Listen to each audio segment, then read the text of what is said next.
सर्वप्रथम सर्वांना संक्रांतीच्या खूप खूप शुभेच्छा। जानेवारी महिना सुरू होताच सगळ्यांची तयारी सुरू होतेच, ती म्हणजे संक्रांतीची। वर्षाचा पहिला सण हळदी कुंकू आहे। मुलांचे बोर नहान, त्यातले सगळ्यात महत्त्वाचे म्हणजे तिळगुळाचे पदार्थ आणि तिळगुळ वडी बनवायची म्हणजे टेन्शनाचेच काम। पाक चुकतोय का काय असं वाटतं, पण मी आज तुमच्यासोबत परफेक्टच रेसिपी शेअर करणार आहे। तर व्हिडिओ पूर्ण पहा आणि रेसिपी आवडल्यास सबस्क्राईब करायला विसरू नका। आणि असेच छान छान रेसिपी मी तुमच्यासोबत शेअर करत असते, त्या मिस होऊ नयेत म्हणून सबस्क्राईब करा। तर चला साहित्य काय काय लागणार आहे ते पाहूया। नमस्कार, स्वागत आहे तुमचे संगीतास किचनमध्ये। तर चला साहित्य काय काय लागणार आहे ते पाहूया।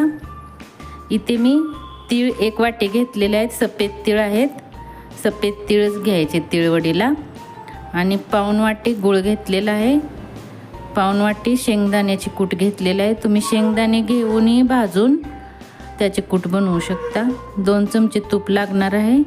थोडीशी वेलची पावडर आणि जायफळ थोडंसं घेतलेलं आहे। जायफळीची टेस्ट खूप छान लागते। तर चला आता तीळ भाजून घेऊया। कढई तापलेली आहे, तीळ घालून घ्यायचे। थोडेसे तीळ मी गार्निशिंगसाठी ठेवलेले आहेत। तुम्ही याच्यात खोबरे किसून घालू शकता। कलर हलका चेंज होईपर्यंत भाजून घ्यायचे आहेत, थोडं तडतड वाजेपर्यंत। तीळ आता चटचट वाजायला लागलेले आहेत। गॅस बंद करायचा, जास्त लाल करायचे नाहीत, कलर जास्त चेंजही होऊन द्यायचा नाही तिळाचा। तीळ भाजून घेतली की वड्या खूप छान लागतात, भाजूनच घ्यायचे। आणि जास्त लाली करायची नाही, नाहीत करपट वड्या लागतील। थंड झाल्यानंतर याला आता मिक्सरला फिरवून घेणार आहे। तीळ थंड झालेले आहेत। मिक्सरवरती आता प्लस मोडवर थोडं बारीक करून घ्यायचे आहेत। पावडर एकदम करायची नाही याचे, प्लस मोडवर फिरवून घ्यायचे आहे 2-3 वेळा फक्त, जास्तही नाही। तर याला आता मी बारीक करून घेते। तर इथे मी आता बारीक करून घेतलेलं आहे, जास्त बारीकही केलेले नाही। हे पहा, थोडं मोठं मोठं ठेवलेलं आहे। प्लस मोडवरतीच करून घ्यायचे। कढई तापलेली आहे, तूप घालायचे आहे। इथे मी 2 चमचे तूप घातलेलं आहे। पागळून 2 चमचे झालं पाहिजे। गूळ घालायचा आहे। गूळ मी पाऊण वाटी घेतलेला आहे। तुम्हाला गोड आवडत असेल तर 1 वाटी घेऊ शकता। 1 वाटी तीळ आहे तर 1 वाटी गूळ घेऊ शकता। 2 चमचे पाणी घालायचे आहे। गूळ थोडा हलवत राहायचे आहे सतत, नाहीतर खालून गूळ लागू शकतो। हे पहा, उकळलेलं आहे आता छान। पाक आलाय का नाही बघायचं, काही टेन्शनच नाही आहे याला।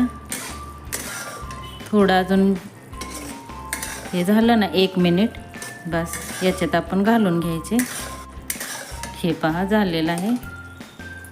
शेंगदाण्याची कूट घालायची आणि हे तीळ वाटून घेतलेलं मिश्रण घालून घ्यायचे आहे। आणि याला हलवत राहायचे।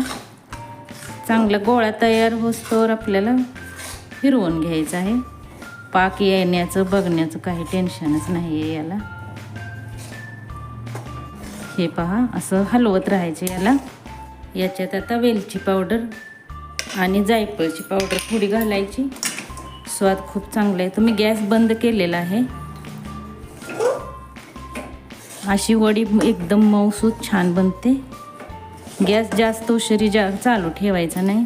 आपलं थोडं हे असा गोळा तयार झाला की लगेच बंद करायचं। पाक आलाय का नाही बघायची टेन्शन नाही, काही नाही। हे पहा, तर आता मी मिक्स करून घेतलेलं आहे। याला मी थोडं आता तेल लावून घेतलेलं आहे। व्यवस्थित काढून असे थापून घ्यायचे आहे हातानेच।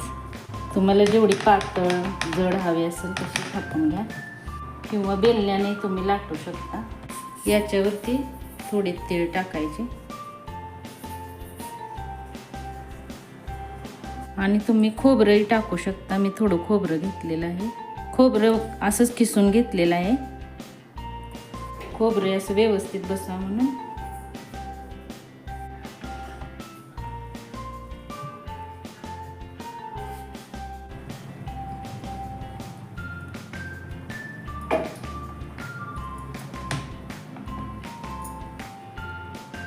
पहा मी अशी थापून हे करून घेतलेले आहे.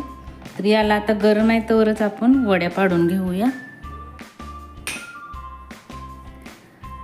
अशा पाडून घ्यायच्या.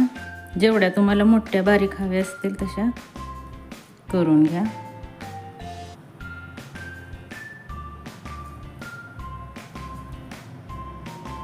आणि जरी पाक जरी आपला पुढं गेला ना, जसं भुरभुरं वडी व्हायला लागले, तर त्याला काय करा, दुसऱ्या भांड्यात काढा, थोडा पाण्याचा शिंपडा द्या आणि मग थापून घ्या. छान होतात तशाही. हे पहा मी आता कट करून घेतलेले आहेत. हे पहा खूप छान बनलेले आहेत. लगेच निघतात. हे पहा,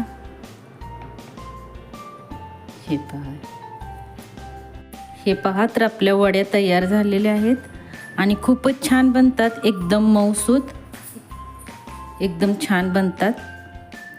हे पहा, एकदम मऊ आणि छान बनतात. तर व्हिडिओ आवडल्यास नक्की लाईक, शेअर, सबस्क्राईब करायला विसरू नका आणि हाईपचं बटनही दाबा. तर चला भेटूया पुढल्या रेसिपीमध्ये. धन्यवाद.